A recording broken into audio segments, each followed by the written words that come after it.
I'm excited about tonight, excited to dive in to the message this evening. And I'll just tell you, as we dive in tonight, I want to dive in by kind of giving you a question that I think is really not a question that you're going to answer, probably not even a question you would want to answer out loud. But I was thinking about this. This is, Christmas Eve, obviously, but this is also the last time that all of us will be in the room together in 2024. And so as we kind of end the year together, I just want to kind of give you a question to kind of reflect on as you wrap up your year. And that question is just this. Is there anything that you've been fighting for in 2024 that hasn't happened yet? Now, for some of you, it might be just getting duck off of the menu at Christmas, and this just isn't going to be your year for that, right? Now, for some of you also, like this is a question that might take a little bit of time to answer. Like, you have to think about this for a little while.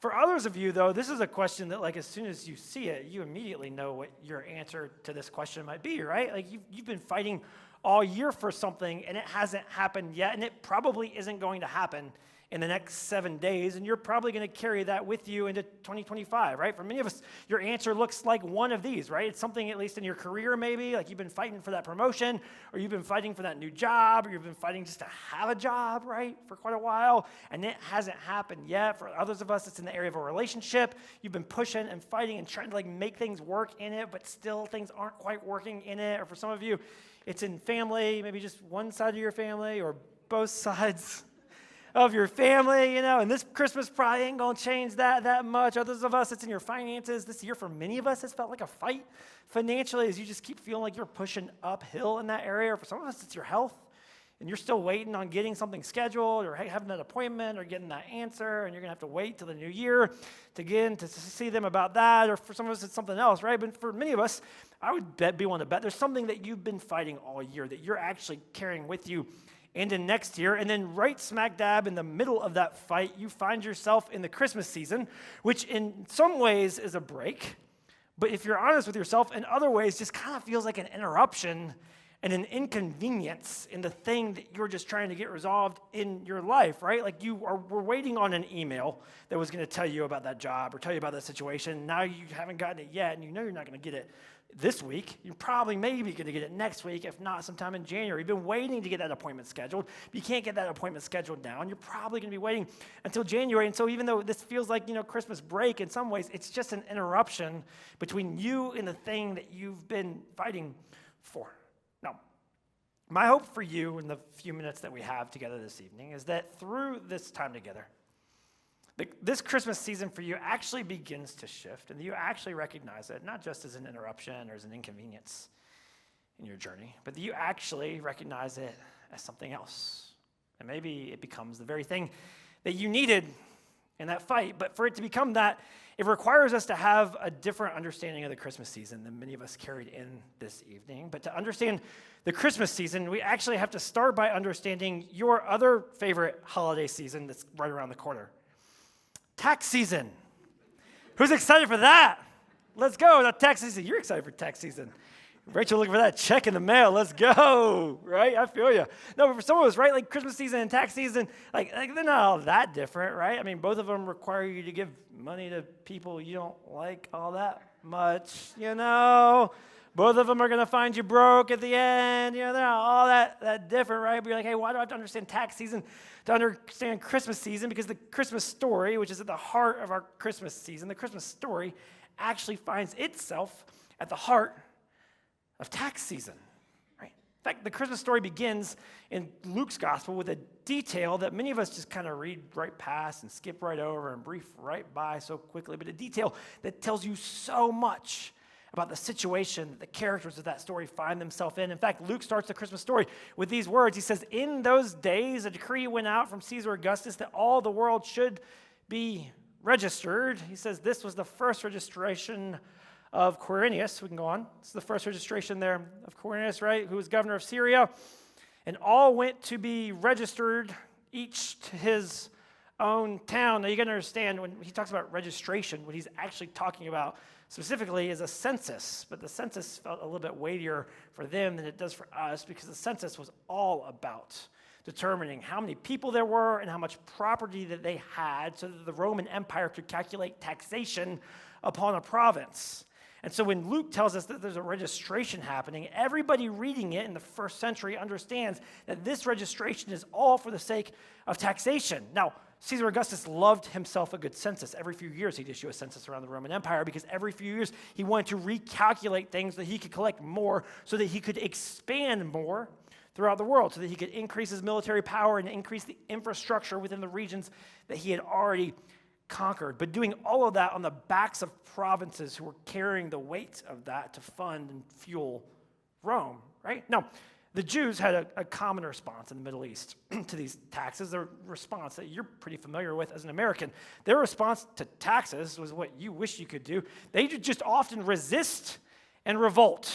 Just resist and revolt. And again, if you're an American, you understand this because you live in a country that was actually founded on this very idea against taxation, right? In fact, many of us kind of still experience things as a result of that. From about 250 years ago, when our nation was founded on this resistance to taxation, and you still do things today that are kind of directly connected to that resistance. In fact, how many of you, real quick show of hands, how many of you drank coffee this morning, right? Like how many of you drink coffee? Okay, do you know the reason you drank coffee this morning is because 250 years ago, it became anti-American to drink British tea?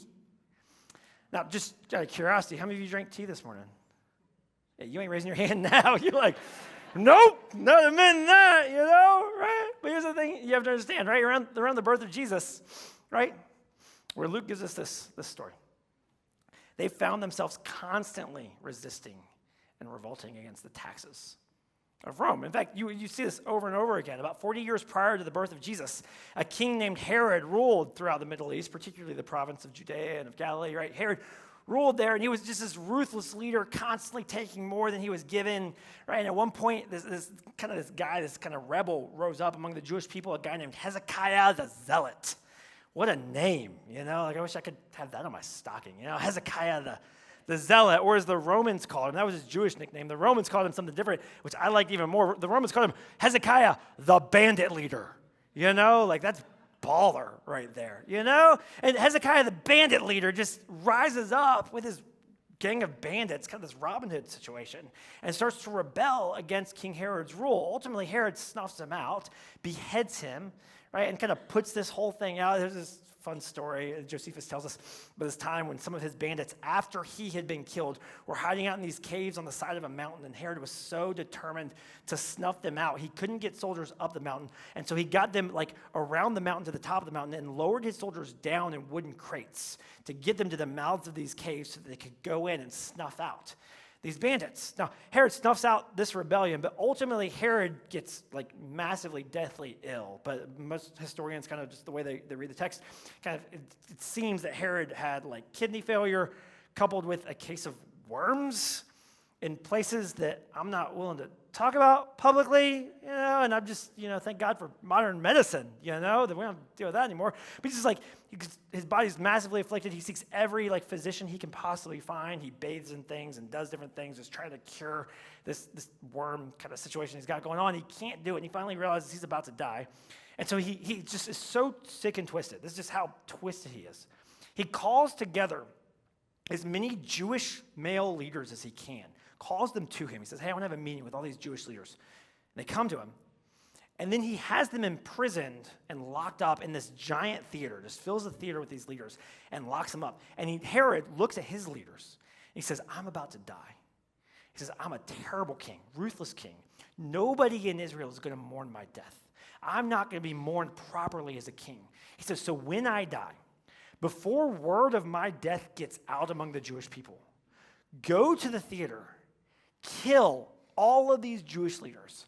Let that word get out first, so that when word of my death gets out, they'll already be in a state of mourning, and I'll get a proper mourning as a king. I mean, how sick and twisted do you have to be to come up with something like that? Now, ultimately, Herod does die. Thankfully, those leaders were kind enough to not execute his plan in that moment, but Herod's son, Herod Archelaus, comes now and takes the throne and rules the region. Now, Herod Archelaus, quite honestly, was massively inept and just massively unwise. In fact, in his first meeting with the Jewish leaders, he comes, he meets with them in Jerusalem.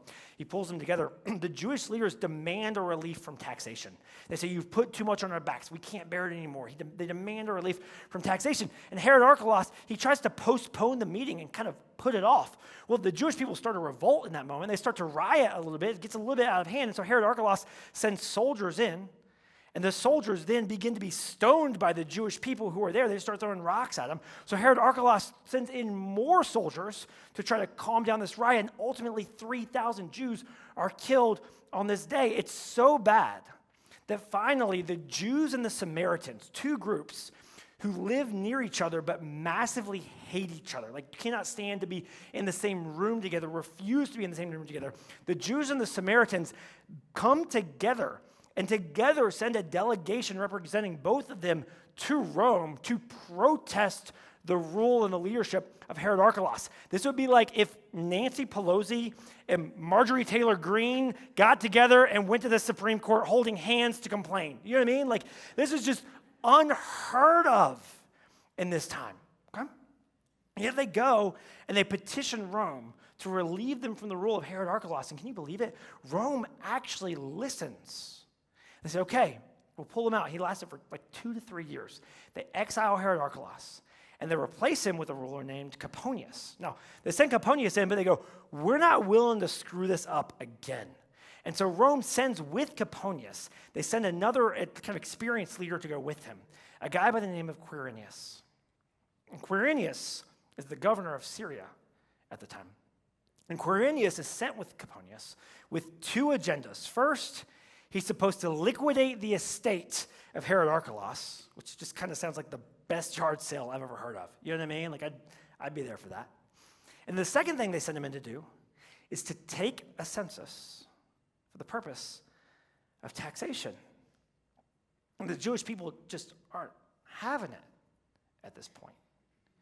And the Roman leaders quickly find out that Hezekiah, the bandit leader, has a son who he left behind by the name of Judas the Galilean. Now, Judas the Galilean is not related or connected to Judas the disciple that some of you are familiar with. But Judas the Galilean stands up and he picks up the mantle of his father. He says, we can't stand for this. We can't bear the weight of this any longer. We've got to do something about this. And he himself again incites another revolt. And Josephus, one of the best Jewish historians during this time period, details for us the perspective of Judas the Galilean in this moment. Josephus tells us this about him. He says, yet there was one Judas, a Galanite, or someone from Galilee, who became zealous to draw them to a revolt against this taxation.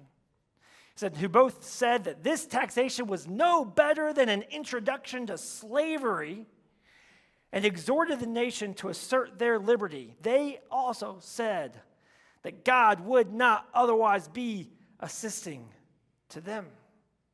So to sum it all up, Judas the Galilean incites this revolt based really on 2 principles. One, the only response to this taxation is to fight it. And secondly, there is only one way God could show up for us. Now, this seems a bit extreme at first glance, but if we're honest with ourselves, come on. This is your response to job loss.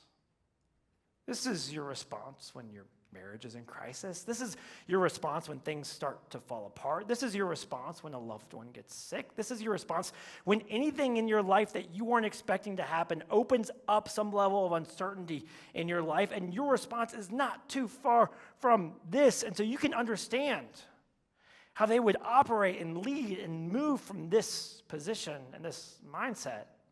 I say all that so that we understand that when Luke tells us about a registration, he's not talking about signing your kid up for hockey, okay? Like, this isn't just a quick road trip. This is a reminder of the oppression that's been placed upon them. This is a reminder that the weight of an empire is on their backs. This is a reminder that they're being taken from more than they're being given. And this is a reminder that God hasn't shown up for them yet. But Luke doesn't tell us about Hezekiah, the bandit leader. And Luke doesn't tell us about Judas the Galilean. Luke tells us about a different man. Luke tells us about the response to this census of a man named Joseph. He tells us that Joseph also went up from Galilee, from the town of Nazareth to Judea, to the city of David, which is called Bethlehem, because he was of the house and lineage of David, to which some might say to Joseph, Joseph, what a coward. Joseph, why would you go along with this? Joseph, you're of prime age to join the resistance. In fact, if anybody was qualified to start a revolt, it's Joseph. Joseph, in the lineage of one of the most famous and beloved kings of Israel. If there's anybody who has a right to push back against this, it's Joseph. Yet, for some reason, Joseph quietly submits to what others resist, to which you and I have to ask ourselves, why would he act like that?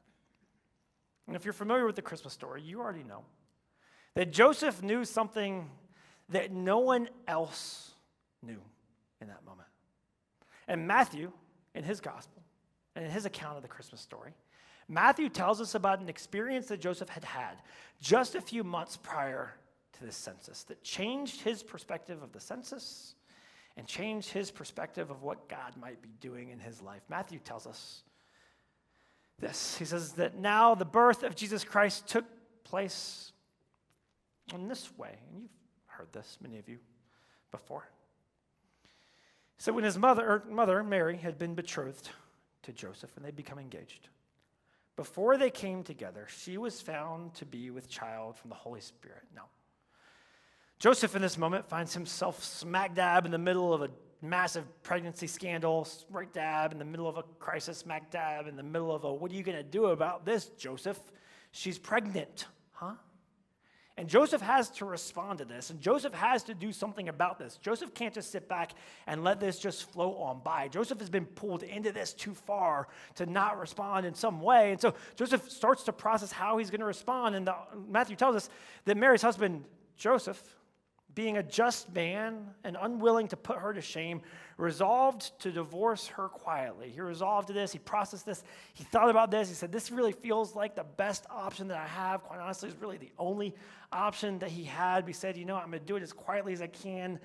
I'm going to let her down easy, do everything I can. Just kind of make this as calm as possible. But I got to get out of this. But then Joseph has an experience that massively changes his perspective on this entire situation. Matthew tells us that as Joseph considered these things, behold, an angel of the Lord appeared to him in a dream. Now, I'll just level with you real quick. I've never seen an angel, okay? But I have had startling dreams before. Earlier this week, I woke up and I was like, I was lost in India trying to get to Africa. And I was like, it was like so vivid. You know what I mean? Like, you ever wake up with those dreams and you're like, I don't know what that meant anything or not, but like maybe it meant something. I don't know. And I was like, so I'm resigning tomorrow and going to be a missionary to either India or Africa. No.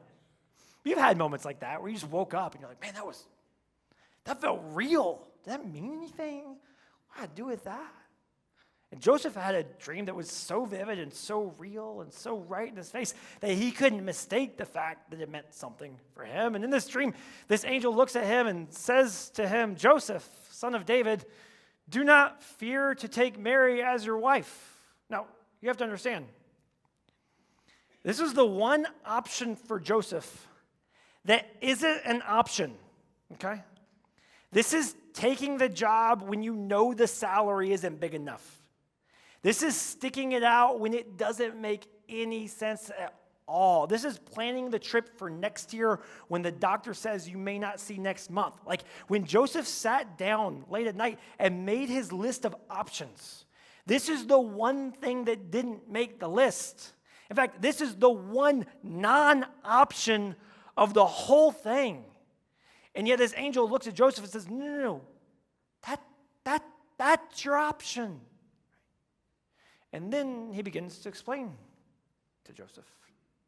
Angel says, for that which is conceived in her was from the Holy Spirit. It says, in other words, there's something behind that option, Joseph, that you're not seeing in this moment. And God's doing something right now that you're not aware of, that's so unexpected, you couldn't imagine it. But you need to step into it and trust that there's something else going on behind it.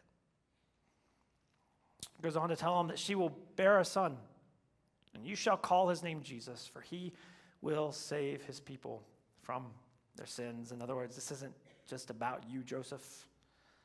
It's about what God's doing in the world around you, Joseph. And when Joseph woke up from sleep, he did as the angel of the Lord commanded him. He took his wife. Matthew tells us that he knew her not until she had given birth to a son. And then when she gave birth, he called his name Jesus. Jesus, which quite literally means God saves us.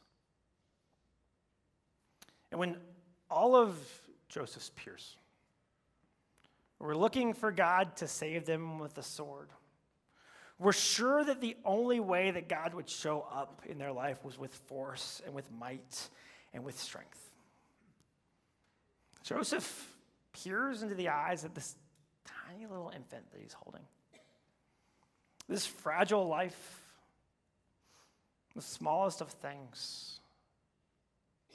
He looks right at it and he says, You will be the way through which God saves us. You will be the one to lead us forward. You will be the one to free us. You will be the way by which we win this fight. And then he changed his diaper. And don't miss this. And then it would be 30 years before Jesus would begin his mission and his ministry on earth. 30 years of Joseph watching and waiting to see how this would unfold. 3 decades of looking to see how God might show up, how he might save them. And over the course of 30 years, Joseph ran into a principle or a truth that shifted his perspective on the way that God enters our world and operates in our world. Quite honestly, if you and I would get a hold of this, it would change the way that we look at God. And it would change the way that we look at every circumstance of our life. And it's this: that God's plans will expand, always, always, always expand your perspective. And yet simultaneously require your patience. See, the Christmas story isn't a story about crossing the finish line. The Christmas story is a story about a new direction and moving in a different way and recognizing an option that didn't seem to be an option, yet stepping into it with the hope and the trust and the faith. There's something on the other side of that option, and believing that even though it doesn't make any sense in this moment, somehow it's still the way that God is showing up in this moment. If we're honest with ourselves, some of us at times, are we getting our own way with this? Because some of us, quite honestly, are really good at a lot of things. But you're really good specifically at one thing. You're really good at focus. Like you're so good at thinking through all of the options, finding the best one, and driving forward fast. You're so good when things feel uncertain, at least coming up with some kind of imagined certainty, even if it's not immediate certainty, right? We come up with like this imagined certainty, like we figure out in our mind how this is going to work down the road, which at least gives us some level of assurance in the moment that even though it hasn't happened yet, we feel like we know how it's going to happen and we can just drive headlong 90 miles an hour towards that.